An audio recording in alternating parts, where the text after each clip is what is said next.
মিথ্যা বলা সব থেকে বড় গুনাহ যার কোথায়। যারা ক্রমাগত মিথ্যা কথা বলে থাকে, সৃষ্টিকর্তার কাছে সেই বান্দার প্রতি তাঁর অসীম দয়া এবং ভালোবাসা কমে যেতে থাকে।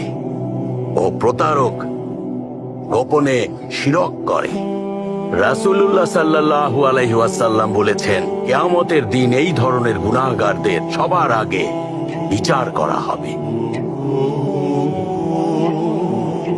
নাউজুবিল্লাহ, শেখ নাউজুবিল্লাহ। আমরা কখনোই এমন গুনাহ করতে চাই না। কাদের প্রতি আল্লাহর ভালোবাসা কমে যাবে, আমরা এমন গুনাহ থেকে বাঁচবো কিভাবে? যারা মিথ্যা কথা বলে অথচ যুদ্ধের ময়দানে শহীদ হয়েছে,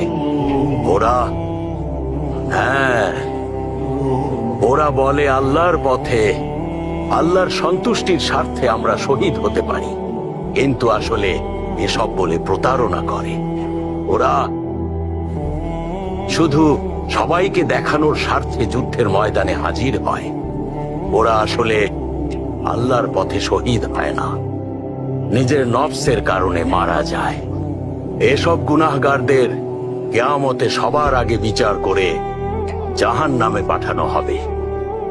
কারণ আল্লাহর পথেও শহীদ হলো না, নফসকে হারাতে পারল না, আবার বিনা কারণে সবার কাছে শহীদের সম্মান পেল।